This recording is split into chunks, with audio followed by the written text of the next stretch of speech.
신약성경 야고보서 5장 7절로 11절입니다. 야고보서 5장 7절로 11절 말씀을 한 목소리로 봉독합니다. 그러므로 형제들아, 주께서 강림하시기까지 길이 참으라. 보라, 농부가 땅에서 나는 귀한 열매를 바라고 길이 참아 이른 비와 늦은 비를 기다리나니 너희도 길이 참고 마음을 굳건하게 하라. 주의 강림이 가까우니라. 형제들아, 서로 원망하지 말라. 그리하여야 심판을 면하리라. 보라, 심판주가 문 밖에 서 계시니라. 형제들아, 주의 이름으로 말한 선지자들을 고난과 오래 참음의 본으로 삼으라. 보라, 인내하는 자를 우리가 복되다 하나니 너희가 욥의 인내를 들었고 주께서 주신 결말을 보았거니와 주는 가장 자비하시고 긍휼히 여기시는 이시니라. 아멘. 할렐루야. 오늘도 예배에 참여하신 여러분들을 환영합니다. 여러분 서로 인사 나누시죠. 잘 나오셨습니다. 앞뒤로 인사하면서 은혜 받읍시다. 김삼순 권사님도 은혜 받으세요.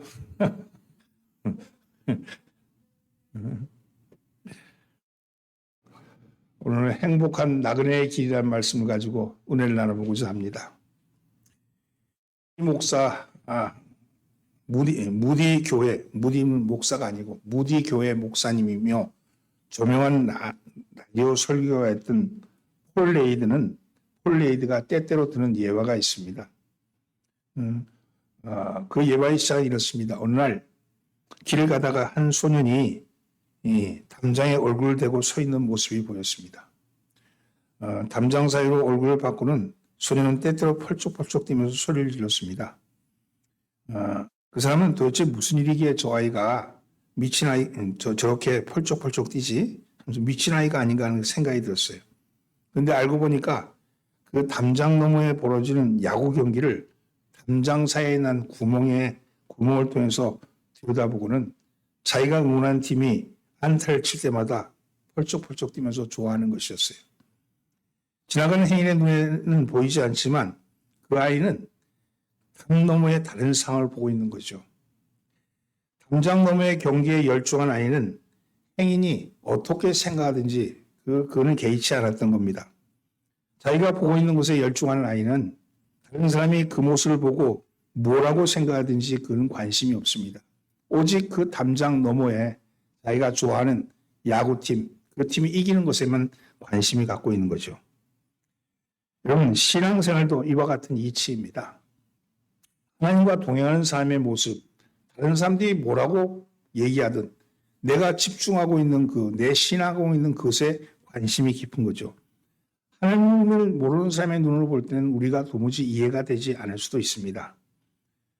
하나님을 모르는 사람에게는 하나님 모르는 사람이 알 수 없는 보이지 않는 분과 동행하는 것에 대한 무한한 기쁨이 있기 때문에 우리의 관심은 이 세상 사람들의 관심과는 다르다는 거죠.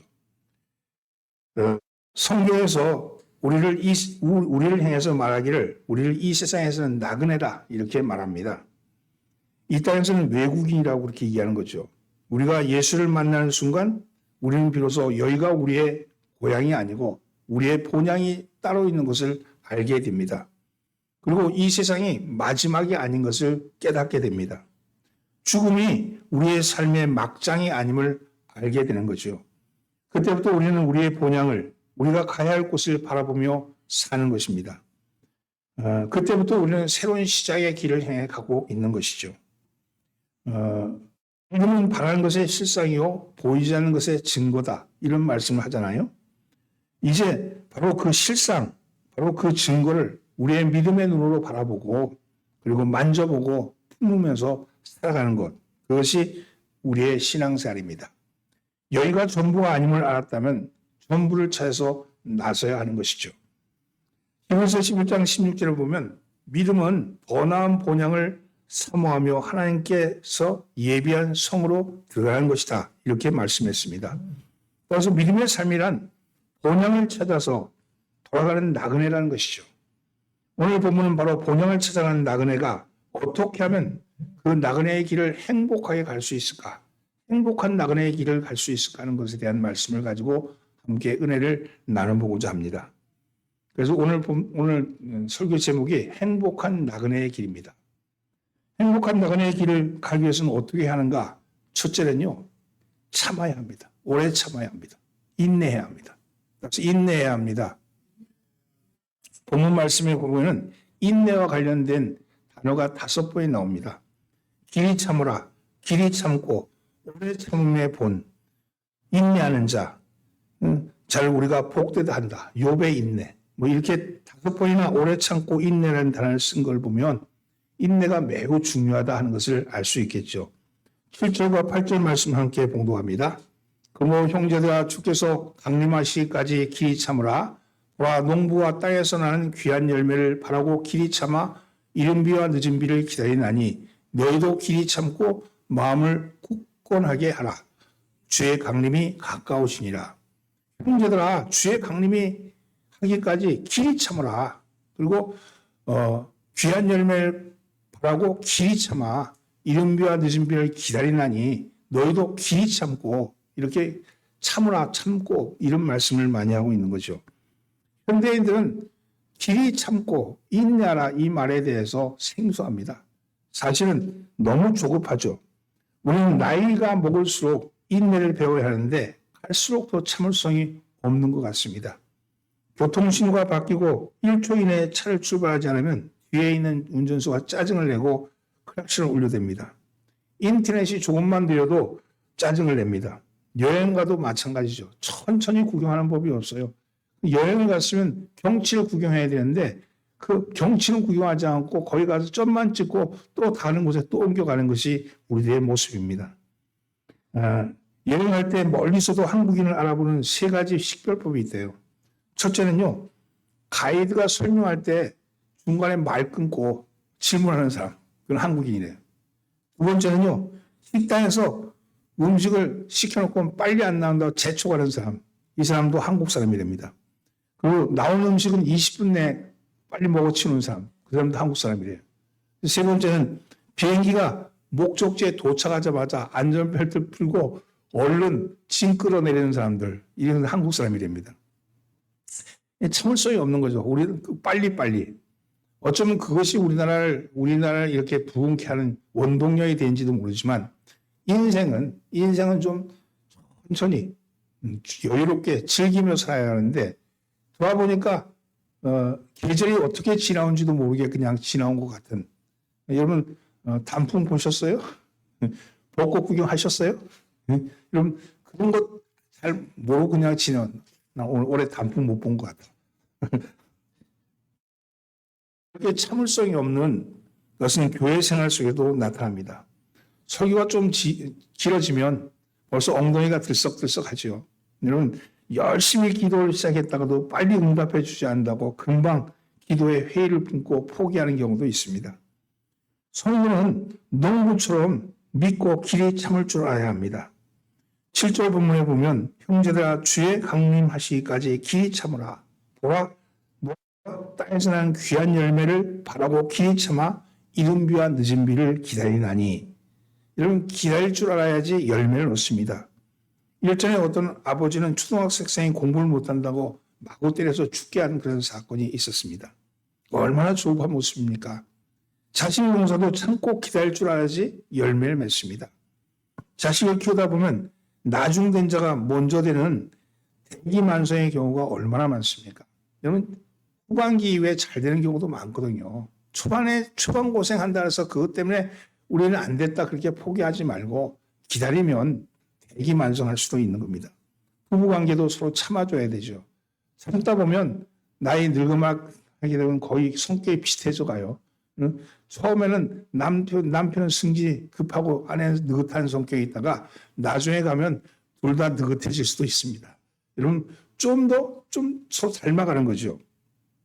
불평이 있으면 불평하기 전에 내가 그를 위해서 좀 더 기도 못한 것에 대해서 먼저 생각해 봐야 합니다. 성공한 분들을 보면 재주나 능력보다는 탁월한 인내 때문에 성공한 사람이 훨씬 많은 걸 알 수 있어요. 자본과 재능이 많고 학력이 좋고 기회가 많아도 인내가 없으면 성공할 수가 없습니다.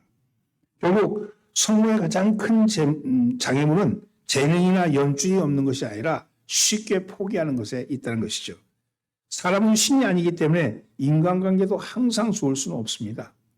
그러므로 흐리고 비가 올 때를 대비해서 고도의 인내 훈련이 필요합니다. 너무 급하게 승질을 내면 인간관계 다 파괴가 되고 말죠. 좀 기다려주고 좀 느긋하게 바라볼 수 있는 그런 눈이 필요합니다.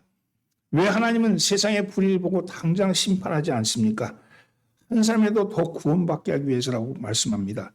기도할 때도 하나님은 당장 우리의 기도에 대해서 응답해 주실 수 있지만 우리 속에 하나님의 성품과 진실한 신앙을 심어주기 위해서 적합한 때까지 기다리시는 거죠. 이른 비와 늦은 비로 응답하시는 하나님께서는 때로는 이른 비로, 때로는 늦은 비로 응답해 주시는 겁니다. 신앙의 성숙을 위해서는 기다림과 인내의 시간이 절대로 필요합니다. 그리고 성도 여러분들이 하나님의 축복의 때를 넉넉한 믿음을 가지고 기다릴 줄 알아야 합니다. 오늘날 많은 사람이 속성 코스로 은혜 받을 비결을 찾지만 인내가 없는 성장과 인내가 없는 기다림이 없는 축복은 없습니다. 여러분 인내하시고 기다리시는 여러분 되기를 예수로 축원합니다. 옆에 있는 사람이 인사하면 기둘려. 이 말씀은 마음을 굳게 해라 이런 말씀인데 이 말씀은 원래 마음을 굳게 고정시켜라 이런 뜻입니다. 벽에 잘 박힌 모처럼 단단하게 자기 자리를 지키고 있는 것이 중요하죠. 교회 신앙생활을 하는데 마음이 흔들린다면 그 흔들림은 내 내면에서 오는 것인가 아니면 밖에서 오는 것인가를 분별할 수 있어야 합니다. 대다수의 흔들림은 밖에서 오는 게 아니라 내 속에서 흔들리기 때문에 흔들리는 거예요. 내 마음이 흔들려도 신앙이 흔들리고 내 모습이 흔들려도 세상이 다 흔들려 보이는 겁니다. 여러분 내 마음을 굳게 하십시오. 적은 내 안에 있다는 말이 있지 않습니까? 인내를 막는 적은 밖에 있는 것이 아니고 내 안에 있음을 아셔야 합니다. 인내하는 삶을 살기 위해서는 목표에서 눈을 떼서는 안 됩니다. 목표에 눈을 떼지 말고 목표의 마음을 고정시켜야 합니다. 사명을 잃어버린 성도는 배교합니다. 사명에서 눈을 떼지 말고 내 사명에 하나님의 내 사명, 내가 이 사명은 내가 꼭 견지하리라 그러면서 믿고 인내하시기를 바랍니다. 배를 타고 항해하는데 바다가 늘 잔잔할 수만은 없습니다. 때로는 비도 오고요, 폭풍도 옵니다. 큰 파도가 덮치기도 합니다. 그러나 우리가 탄 배의 선장은 예수님이라는 사실을 잊지 마시기 바랍니다. 우리 인생의 배의 선장은 우리 주님이십니다. 내가 내 배를 움직이는 게 아니라 내 인생의 배를 움직이시는 이는 선장 되시는 예수님입니다. 내 힘으로 아무것도 할 수 없음을 고백하면 오직 이 배의 선장은 우리 주님인 것을 인정하면 인내할 수 있습니다. 여러분 이겨낼 수 있는 거죠. 오늘 여러분들의 마음이 인내의 마음을 가지시기를 예수님을 축원합니다. 사랑하는 성도는 나를 바꾸지 않으면 세상은 바뀌는 법이 없습니다. 인내는 세상을 바꾸기 전에 나를 먼저 바꾸는 일입니다. 오직 우리의 목자 되시는 주님께 마음을 고정시키고 주님 외에 다른 것에 눈 돌리지 않고 주님의 약속의 말씀에 내 목표를 맞춘다면 은혜와 축복이 넘쳐나게 될 겁니다. 오늘 나를 바꾸시는 여러분 되기를 예수님을 축원합니다. 여러분 인내하시기를 예수님을 축원합니다. 두 번째는요. 원망하지 마셔야 합니다. 9절의 말씀 함께 본고합니다. 형제들아 서로 원망하지 말라. 그리하여야 심판을 멸하리라. 보라 심판주가 문 밖에 서 계시느니라. 성도는 아무리 큰 시련이 온다 할지라도 자기의 죄와 허물보다는 하나님이 시련을 적게 주셨다는 것을 기억하십시오. 그런 생각을 해야지 시련 중에도 원망하지 않고 감사할 수 있습니다. 그런 자세를 가져야지 하나님의 심판을 면제받을 수 있습니다. 원망은요 하나님께 하는 거거든요. 예레미야 애가의 3장 39절에 이런 말씀이 있습니다. 살아있는 사람은 자기 죄로 벌을 받나니 어찌 원망하랴. 살아있는 사람은 자기 죄들 때문에 벌을 받나니 어찌 원망하랴. 이런 말씀이 있죠. 사람이 자기의 죄와 허물을 생각하지 않고 하나님을 원망하면 되겠느냐. 이런 말씀이죠. 고난이 오면 원망 대신에 자기 자신의 죄와 허물을 먼저 살펴보고 회개해야 합니다. 그리고 고난이 죄와 허물 때문이 아니라고 확신하면 성숙을 위해서 주어진 연단이다. 이런 것을 믿고 시련 중에도 하나님의 주권을 인정하고 그리고 감사해야 합니다. 여러분 시련이 오면요. 시련이 오고 어려움이 닥치면 하나님이 날 찾는다는 신호예요. 사인이에요. 그러면 얼른 주님 앞에 나가 부르짖어야 합니다. 주님이 찾으시는데 찾는 거에 대해서 원망하고 앉아있으면 아무런 일이 일어나는 게 없습니다. 오히려 더 악한 곳으로 빠지고 더 힘든 일이 생기는 거죠. 그러니까 어떤 시련이 오고 어려움이 오면 하나님 날 찾으시는구나. 그리고 두 번째는요. 찾는다는 얘기는 나에게 복 주시겠다는 거 아니겠어요? 나에게 잘되게 하시겠다는 거 아니겠어요? 여러분 그렇게 믿으시고 주님을 찾아가시기를 바랍니다. 크리스천을 하는 그런 한 목사님이 계셨어요. 이 목사님은 아름다운 여인을 만나 결혼을 했습니다. 행복한 신혼이 지나고 아기를 가졌습니다. 그런데 아기가 태어났는데 3개월 만에 이상한 병이 들었다는 것을 알게 되었어요. 조로병이라는 병이 된 거예요. 조로병. 이 조로병이라는 병은 성장이 멈추고 그때부터 늙어가기 시작하는 거예요.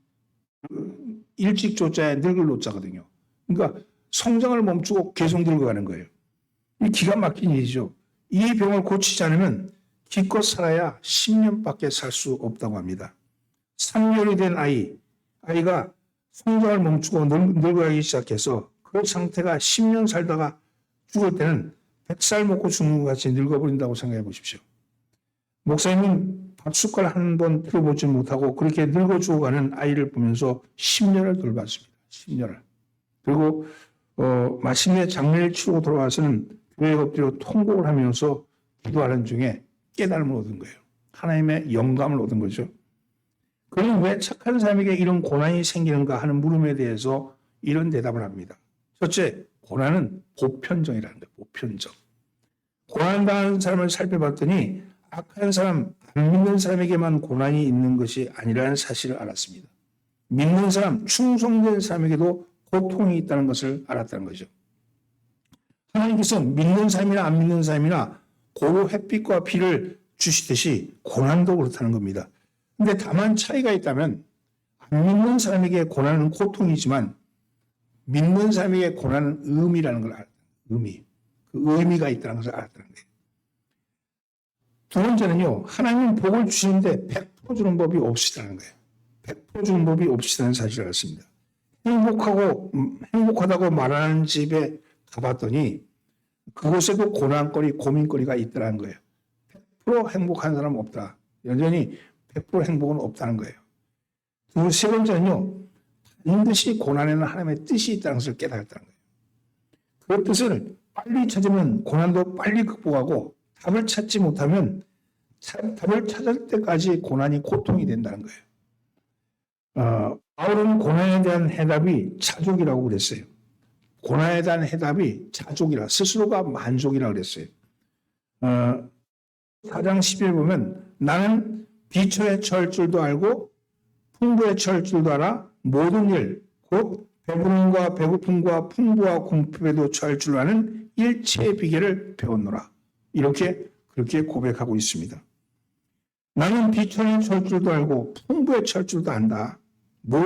배부름과 배고픔과 풍부와 궁핍에도 처할 줄 아는 일체의 비결을 배우노라. 자족이죠, 자족.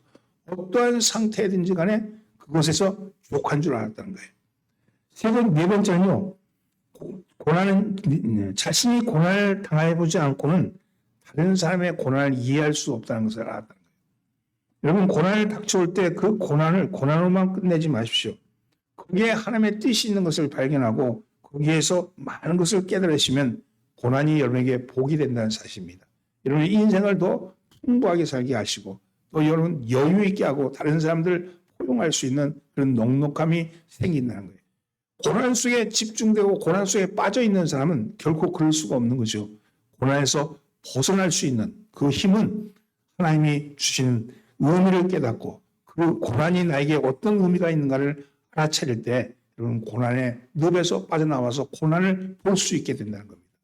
여러분들 속에 혹시 고난이 있다면 그 고난 밖에서 쳐다볼 수 있는 여유가 있기를 예수님을 축원합니다. 성도의 고난은 인간의 손에 있거나 마귀의 손에 있는 것이 아니라 하나님의 손에 있다는 사실을 기억하십시오. 고난에 따라서 인간의 손에 당한 것도 아니고 마귀의 손에 당한 것도 아니고 하나님의 손 안에 있다는 것을 기억하십시오. 그렇기 때문에 우리는 고난을 당할 때 하나님을 바라보아야 합니다. 위의 것을 바라보시길 바랍니다. 천지를 지으신 여호와를 바라보는 성도들이 되기를 예수님으로 축원합니다. 어떠한 경우든 간에 원망은 최대한 피해야 합니다. 원망은 막 주어지려고 하는 하나님의 축복을 결정적으로 막는 방해물이 되기 때문에 그렇습니다. 그러므로 끝까지 참고 누구도 원망하지 마십시오. 가장 큰 책임은 내게 있다고 생각하고 끝까지 감사와 평안을 잃지 않는 것이 삶의 최대 지혜입니다. 현재 힘든 처지를 원망하면 고난의 물줄기는 더 굵어지지만 현재 힘든 처지에도 감사하면 하나님은 고난의 물줄기를 축복의 물줄기로 바꾸시는 분이십니다. 여러분, 원망은 불신자의 전매 특허죠. 특허권을 사용하면 값을 지불해야 되듯이 믿는 자가 원망하면 값을 지불해야 합니다. 모세가 출애굽할 때 원망하고 반기를 들었던 고라의 자손들이 어떻게 된 것을 기억하십시오. 원망은 마귀의 무기요. 그것은 마귀의 덫입니다. 여러분, 원망하기보다는 나를 돌아보면서 내 안에 하나님이 함께 하심. 지금 고난이 온다, 어려움이 온다. 그러면 하나님이 나를 만지시고 계시는구나. 하나님이 나를 기억하고 계시는구나. 그렇게 생각하고 하나님 앞에 갈망하시고 부르시는 여러분 되기를 예수님은 축원합니다. 따라서 원망은 마귀의 무기입니다. 아멘. 세 번째는요, 최후 승리를 믿으십시오. 10절 말씀을 함께 봉독합니다. 형제들아, 주의 이름으로 말하는 선지자들로 고난과 오래 참음의 본을 삼으라. 성경에 나오는 위대한 믿음의 선진들은 하나같이 고난 중에도 감사하며 인내했습니다. 어떤 분들은 위대한 믿음의 선진들이 우리와 DNA가 다른 줄 압니다. 그러나 그들도 우리와 별반 다르지 않습니다. 그들도 우리와 똑같다는 거예요. 그러나 중요한 것은 그들은 승리를 믿고 끝까지 사명을 포기하지 않았다는 것이죠. 예레미야 선지자는 너무 힘들어서 예레미야서 15장 18절에서 이렇게 질문합니다. 나의 고통이 계속되며 상처가 중하여 낫지 아니하면 어찌미이까? 주께서는 내게 대하여 물이 말라서 속이는 시내 같으니이다. 시내는 시내인데 물이 말라 있는 시내 같다 이거예요. 근데 하나님이 얼마나 나에게 고통을 주신지 모르겠다고, 내 상처가 이렇게 깊다고 그렇게 탄식을 하죠. 예레미야는 전능하신 하나님을 속이는 시내라고 그렇게 표현했습니다. 엘리야도 한때는요, 로뎀나무 아래서 죽고 싶다고 했고, 욥도 심한 고난 중에 하나님을 원망하며 자신의 탄생을 저주하기까지 했습니다. 그처럼 위대한 믿음의 선지자들도 우리와 별로 다름이 없는 존재들이죠. 그런데 그들이 어떻게 그처럼 위대한 존재가 될 수 있었습니까? 그들은 잠깐 불평과 원만을 했지만 그 자리에서 이탈하지 아니했고 끝까지 기권의 타워를 던지지 않았기 때문입니다. 그들은 최후 승리를 믿었고 잠깐 불평했어도 자신의 사명과 비전을 포기하지 않았던 겁니다. 너무 힘들면 우리도 질문할 수 있죠. 하나님 도대체 왜 이러세요? 하나님 도대체 나한테 이렇게 왜 이러세요? 그럴 수 있습니다. 그러나 도대체 그렇게 하는 것이 바로 우리를 향한 최선의 길인 것을 알기 때문에 하나님이 그렇게 하신 것이다. 이렇게 믿으십시오. 지금 나에게 오는 고난과 어려움은 단지 하나님이 나를 향해서 주시는 사인이다. 나를 향한 사인이다 믿으십시오. 하나님이 하신 일은 우리의 상상을 초월합니다. 너무 신비하죠. 그래서 이해되지 않을 때가 많이 있습니다. 그러나 절대 잊지 말아야 할 것이 있습니다.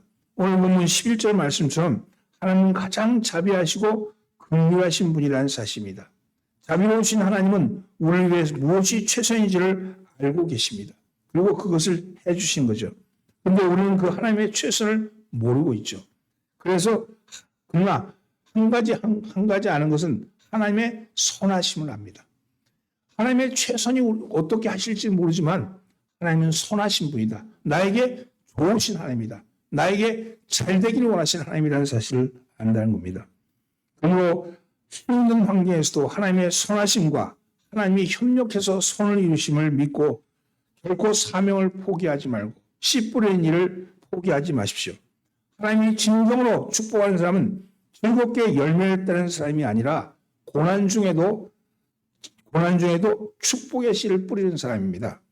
오늘날 많은 사람들이 부자가 되고 생활이 안정되고 건강해지면 좋은 일을 하고 씨를 많이 뿌리겠다. 그렇게 생각을 합니다. 그러나 하나님은 힘들 때 축복의 씨를 뿌리는 것이 더욱 기뻐하십니다. 그러므로 열매 딸 만한 곳에 가서 맹렬히 활동하며 열매를 따기보다는 씨를 뿌려야 할 곳에 가서 맹렬히 활동하면서 씨를 뿌리셔야 합니다.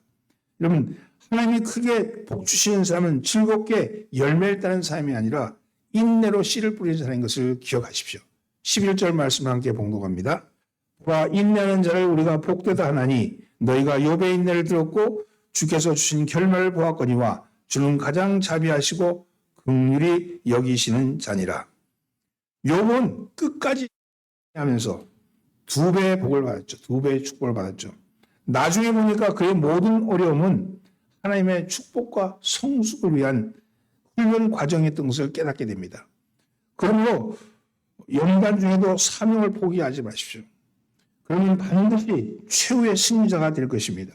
지금 우리 주위를 보면 성공한 사람들이 누리는 모습이 보입니다. 너무 두려워하지 마십시오. 사실은 그들에게도 극심한 고난의 때가 있었을 겁니다. 그런 고난의 과정을 기뻐하시고 하나님이 축복하신 경우가 많습니다. 그리고 성공한 사람들이 누리는 것을 무조건 나쁘게 보지 말고 그 성공한 사람의 과거에 눈물과 땀으로 심은 축복의 씨앗을 살피고 자신도 축복의 씨앗을 심는 일에 열심히 있어야 합니다. 오늘 여러분 기도의 씨를 뿌리시고 여러분 다른 사람들에게 연민의 씨를 뿌리시고 자비의 씨를 뿌리시고 친절의 씨를 뿌리시고 여러분 다른 사람들에게서 누가 보든 보지 않든 간에 내가 하나님과 함께하는 자라다 이런 믿음을 가지고 씨를 뿌리는 여러분 되기를 바랍니다. 그리하면 그 씨를 내 당대에 내가 따기도 하지만 내 자손이 따기도 하고 내 주위의 형제들이 따기도 합니다. 여러분 씨를 뿌리지 아니하면 아무리 열매를 찾고 찾아도 찾을 데가 없는 거예요. 뿌리지 않은 씨를 어떻게 열매가 나오겠습니까? 여러분 성령의 씨를 뿌리시기를 바랍니다. 그러면 여러분에게 하나님께서 성령의 열매를 거두게 하실 줄 믿습니다. 우리는 나그네라 그랬어요. 우리는 나그네. 우리는 여기가 본향이 여기가 아니죠. 우리의 인생은 본향은 하나님께서 우리를 오라 하시는 그곳을 향해 가는 겁니다. 돌아보니까 내가 오늘 아침에 이렇게 페이스로 보다니까 내가 오늘이 결혼 35주년이더라고. 그래서 35년 동안 험난한 세월을 살았지만 내가 오늘 페이스북에 그랬었어. 당신이 함께해서 내가 바람같이 지나왔고 이렇게 썼는데 진짜 35년이 어떻게 지나온지 모르겠네 지나왔어요. 결혼하고 나서. 근데 돌아보니까 자녀가 셋이나 있고 손주도 셋이나 있고 벌써 이렇게 열매를 거뒀잖아요. 이런 그 어려운 시대, 힘든 시대를 잘 넘어왔기에 그런 열매도 나오는 거 아니겠어요? 아마 여러분들도 그럴 겁니다. 여러분들도 아마 열매를 걷는 삶이 되는 줄 압니다. 그런데 그럴수록 지금은 우리가 저 천국에서 거둘 열매를 기대하면서 저 천국에서 딸 씨앗들을 뿌려야 되지 않겠습니까? 여러분 우리의 가는 이 나그네 길 행복하게 가기 위해서는 어떻게 해야 될까? 첫째는 오래 참으셔야 합니다. 두 번째는 여러분 원망하지 말고 하셔야 합니다. 세 번째는 여러분 최후 승리를 믿고 가셔야 합니다. 이 길을 가는 동안에 행복한 길을 가시기를 여기 함께 하시는 분이 다 동행자잖아요. 거룩한 동행이 되기를 예수님을 축원합니다. 기도합니다. 주님, 저희는 본향을 찾아가는 행복한 나그네들입니다.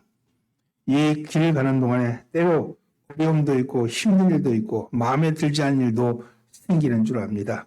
그럴 때마다 하나님 포기하지 말고 인내하게 하여 주시고 원망하지 말고 하나님 주임을 향해서 정말 믿음을 가지고 자족하며 가게 하여 주옵시며 최후 승리를 믿고 아버지 하나님여 축복의 씨를 뿌리는 저희들 되게 하여 주옵소서. 오늘도 주님 예배에 참여한 모든 일이 그 마음속에 평강이 있게 하여 주시고 거룩함이 있게 하여 주옵소서. 오늘 권하신 예수님의 이름으로 기도하옵나이다. 아멘. 찬송가 455장 부르면서 하나님 앞에 헌금을 봉헌합니다.